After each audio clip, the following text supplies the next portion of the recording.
ஒரு நாட்டின் முதுகெலும்பாய் விளங்குவது கிராமங்கள், விவசாயம், விவசாயிகள். அவர்களை பற்றி பேச வருவது நிவேதா.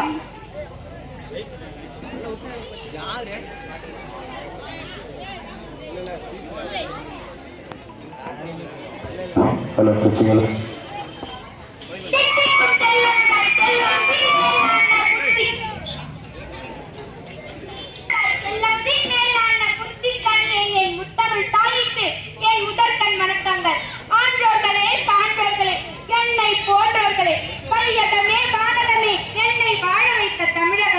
உங்கள் அனைவருக்கும் வணக்கமாகட்டும் என்று சொல்லி தலைப்புக்குள் நுழைகிறேன். தாருங்கள் தங்கள் காதுகளை. வருடத்தில் ஒரு நாள் மருத்துவர் தேவைப்படலாம், வாழ்விலே ஒரு நாள் வக்கீல் தேவைப்படலாம்.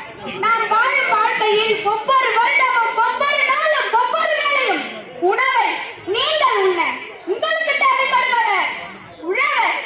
பெரிய நஷ்டம் என தெரிந்தும் கொண்டாட்டி தாலியை அடுக்க வைக்கும் மானியத்தை நம்பாது மன்மன் வந்து சொல்லியும் உழவர். 5000 கோடி கடன் வாங்கிய கடன்காரர்கள் சொகுசு விமானத்தில் சுற்றித் திரிகிற போது கேவலம் 5 லட்சம் ரூபாய் டேக்டர் வாங்கி கடன் கட்ட முடியாத கவனிமான் உழவர். அது ஏதோ மொழி தடுத்தல்ல, சொன்ன சொல்லி பார்க்க முடியாமல் போன ஒரே வருத்தத்தில் உயிர் விட்டு பிரிகிறான் தமிழ் மண்ணி. நாம் 1 கிலோ அரிசி கடையில் வாங்க வேண்டும் என்று சொன்னால் 2 கிலோ நெல்லை இயந்திரத்தில் கொட்டினால் அது 1 கிலோ அரிசியாக உருமாறும். 1 கிலோ அரிசி 60 ரூபாய். அப்படி 2 கிலோ நெல்லை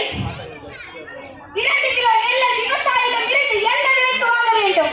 எந்த விலைக்கு வாங்க வேண்டுமோ அதை விட பல மடங்கு குறைந்த விலைக்குத்தான் வாங்குகிறார்கள். வியாபாரிகளும் உற்பத்தி செய்யும் விவசாயி என்னும் உற்பத்தியாளர், அதனால் லாபப்படிய உற்பத்தி செய்யும் விவசாயி என்னும் உற்பத்தியாளர், அதனால் லாபப்படியவில்லை.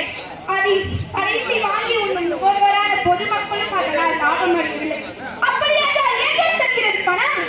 என் தாயும் என் தந்தையும் என்னை பெற்றெடுத்த பொழுது உள்ள ஒரு சிறிய உருவமாகத்தான் இருந்தேன். இன்று ஒவ்வொரு நாளும் நான் உண்ட உணவுதான் எனக்கு ரத்தமாய் மாறி இன்று உங்கள் முன் இன்று பேசிக் கொண்டிருக்கின்றேன். கிறிஸ்துவர்களின் பண்டிகை ரம்ஜான் இஸ்லாமியர்களின் பண்டிகை, தீபாவளி இந்துக்களின் பண்டிகை. ஆனால் உணவு உண்ணும் பண்டிகைகளும் போற்றி புகழையும் கொண்டாடப்படும் திருநாள் உழவர் திருநாள். எப்பொழுதும் போல இந்த வருடமும் வாழ்த்து சொல்லி துவண்டு பல மாதங்களான புத்தம்புது திரைப்படத்தை பார்த்து உண்டு உறங்கி கண்டு கழித்து எப்பொழுதும் போல் பற்றி மனித பார்த்து அடுத்த நாள் வேலைக்கு சென்று பிளவுவதா பொங்கல். நம் வீட்டிற்கு விவசாயம் கட்டெடுத்தால் என்ன? இருக்கிறாரோ இல்லையோ, தெரிந்தோ தெரியாமலோ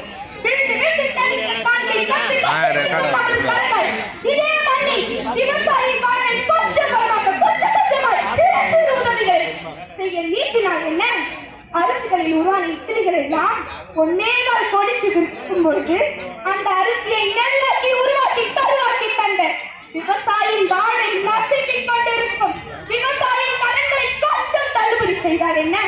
மண்ணின் ரத்தங்கள் தாமிரபரணி, வைகை, ஆயாறு, காவிரி என டெல்லி ரத்தம் பயன்படுத்தி ஆற்றுப்படுகையில் இன்று நீரும் ஓடுது, ஆறும் ஓடவில்லை. மணல் கடக்கும் கப்பல் தரைகள் தான் ஓடிக்கொண்டிருக்கின்றன. இதையெல்லாம் தட்டி கேட்டால் என்ன?